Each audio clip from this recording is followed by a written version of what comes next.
You obviously don't want to be openly discussing ways in which foreign interference could be conducted. Welcome to Sunday's video. Let's get started with interference. So there's calls that some MPs, some Liberal MPs, should be fired or should be even tried for treason because of what they've been doing with the interference. It is no wonder that Trudeau didn't want to have an interference inquiry, and no wonder why he got his best buddy to see over it, and no wonder why so many pages are redacted from this inquiry. But now this week the the poop has hit the fan, as they would say, and here's Duff Conacher on the radio telling us what he thinks is going to happen next, because this isn't going to be solved quickly. Communicate with an agent of a state, another country, and essentially are undermining Canadian interests through that activity, then that amounts to treason.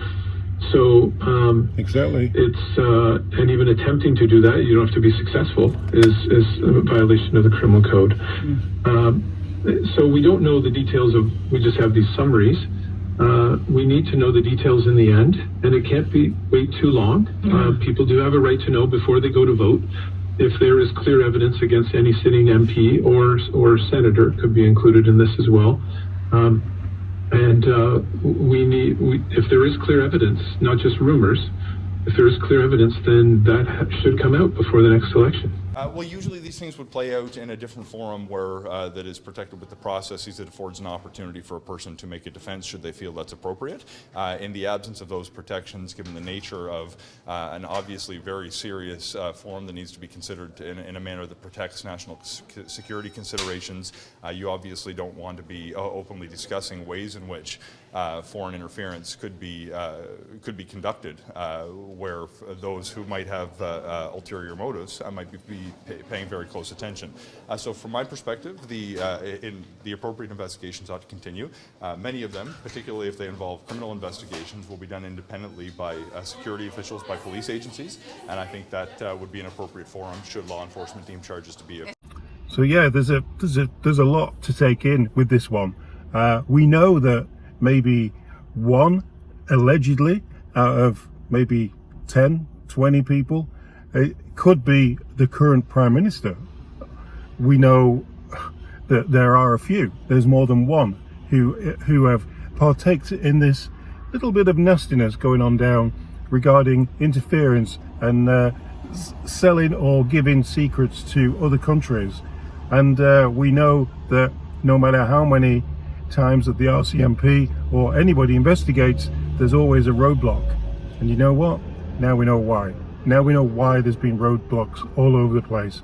This needs investigating properly by the police. Properly investigated. This is corruption deep down in the government that, you know, got elected to serve Canadians, and they're self-serving themselves in order to try and keep themselves in a place of power, rather than democracy decide who runs the country for Canadians.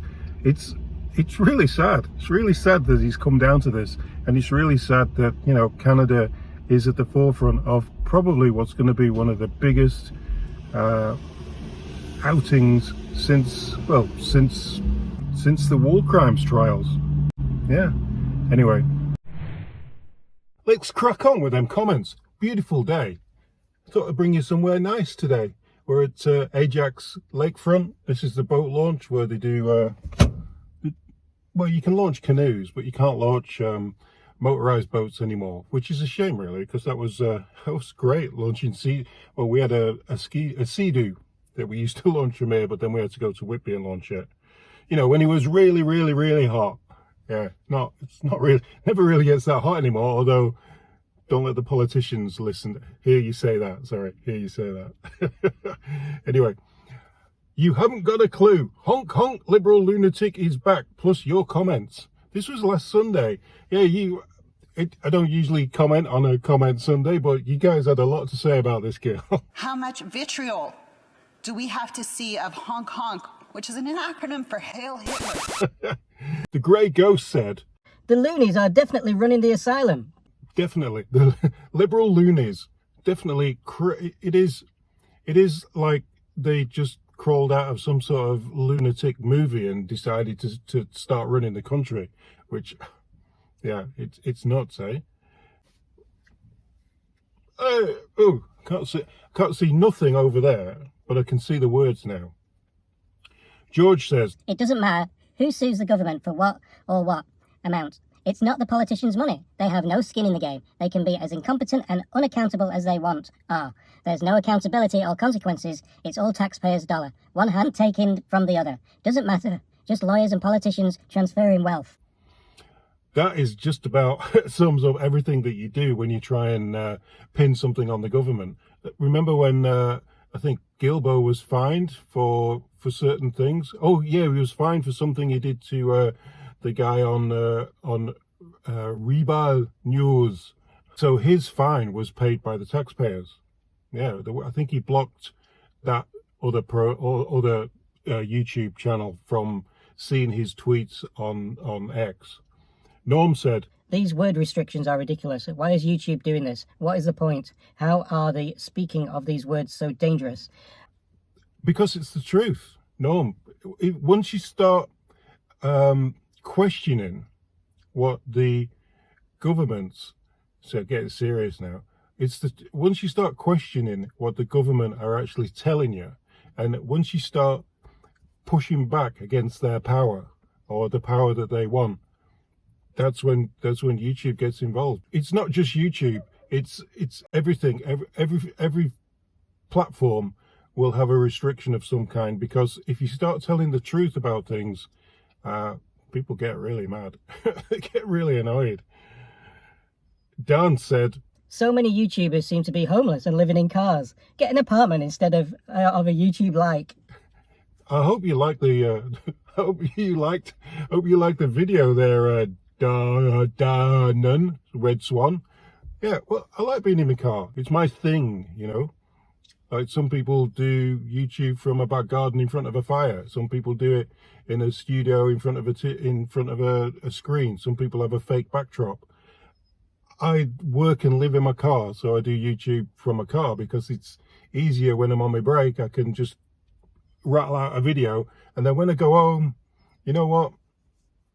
It sort of works for me, because when I go home, yeah, I do watch CBC, I do watch a lot of YouTube, and I try and get ideas for videos that way, but I try not to overload on it, because there's a lot of YouTubers at the moment who are like, they're just cracking up, you know, they're just taking breaks, and it's absolutely doing their heads in.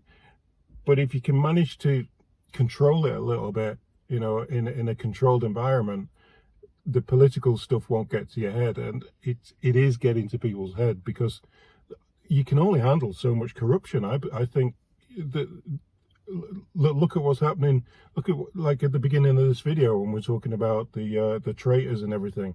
Like, how much corruption can one country take before it just breaks down into chaos? It's lucky, I gotta say, it's lucky that Canada is Canada, because if Canada was South America or some other country where people weren't as polite and weren't as nice, I really don't think the outcome of all this corruption would be where we are at now, where they're constantly defending everything.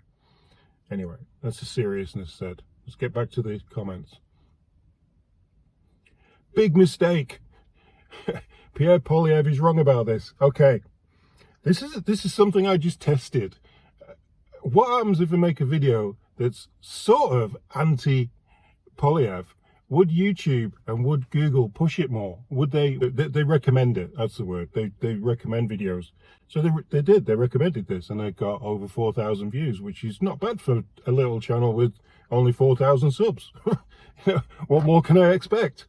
So yeah, it sort of worked, but in the video, I just admit that, you know, I lighten up a little bit, and no, he's wrong about how bad the Liberals are, so I sort of twisted it in the video. Jeremy said, The reality of high prices is one symptom that we are struggling with, but the reality is that our currency, money, is now worth far less. no, maybe not. I don't know. I don't think so. I just got, this year we went to England, and I got the same money, same amount of money, maybe a little bit more in the English pound, but yeah, it's similar amount of money. Mark said, They're trying to price us out of our homes. if you're in a home, yeah, I think the mortgage rates are absolutely killing everyone, and not just the mortgage rates. Have you seen housing tax? Housing tax is a sleeper, to be honest. It's like, it's snuck up on me. Like, my housing tax now is $4,800 a year, but my friend, workmate, he lives like 4 streets away from me, slightly bigger house, not much bigger. He's into $6,700 a year housing tax in Ajax. That's, I know. Mark said, Don't forget, there was no tent cities then either. yeah, we're talking back when Harper was in charge. I don't remember seeing any. We came over in 2008. We started visiting in 2006. We never bumped into tent cities back then. Never, not one.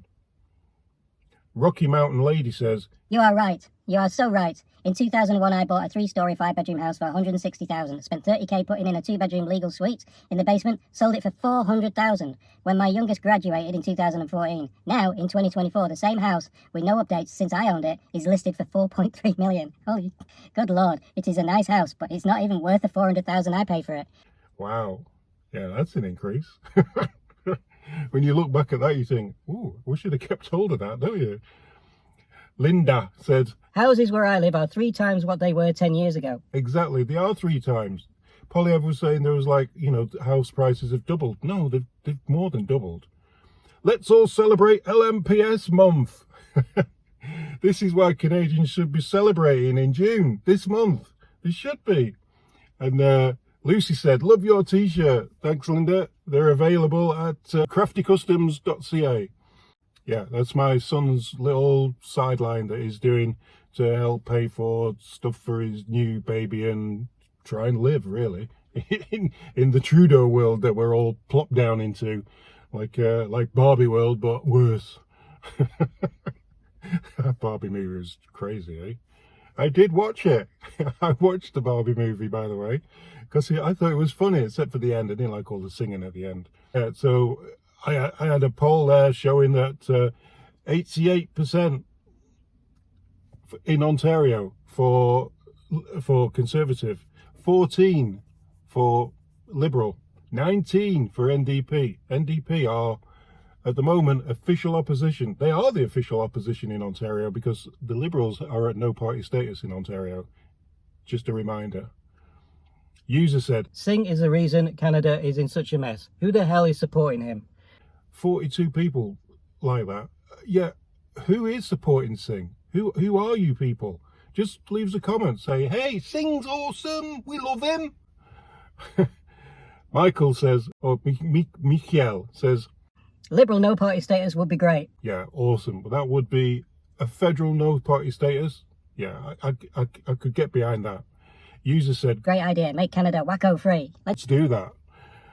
User said, this is a different user. It's that's RO, this is BP. I'll believe the polls when Trudeau is gone, because this guy is like a stain on your carpet. Won't leave on his own. He won't, and it doesn't matter how much corruption, he seems to just float over the top of it. Like a plastic bag over a sewerage. Moose Track says, I like that. Let's make Canada wacko free. LMFAO. Mark says, No party status for the NDP or the Liberal Party. It's the only way for accountability and to be sure. Go Pierre. so then who would be the official opposition? The Bloc? The Greens? Oh, the Greens. The Bloc? PPPPPC? I think NDP might get it. And that, yeah, officially Liberal no party status month. Happy no party status month, everyone. Schwag says, Woohoo! It's about time Canadians started waking up. Keep spreading the word and maybe there will be something left of this country to save after all. Holly said, There is a lot of damage to undo if Canada is to survive. I have mixed feelings about that. In some ways, I'd like to see the West get a fairer deal. in confederation and have the Charter revamped to include protections of the West. On the other hand, I realise we are only one election away from another West-hating caucus and separation from Canada. It is an attractive, permanent solution. Yeah, the West versus the East in Canada. Bit of a strange one, eh? Anyway, let's do what we usually do and finish off with the Slick Shady. Hey, Slick. Happy No Party Status Month to all Liberal supporters. And Slick's been posting, I don't know if you noticed, that June is officially Veterans Month. The whole entire month, Happy Veterans Month. my grandson was at the parades in Blackpool in England. He's done all the D-Day parades there. He's only like 13, 14. He's in the Air Cadets. My son went down with him. He's ex-Navy. He's an ex-veteran, submarines. And I'm veteran. Well, most of my family are. You know, I'm RAF, Vulcan bombers. I got grandfathers and everyone who were in the First and Second World War and Boer War. We have a Boer War diary in my son's home in Blackpool. So yeah, we're all remembering that as well at the moment. So anyway, till next time.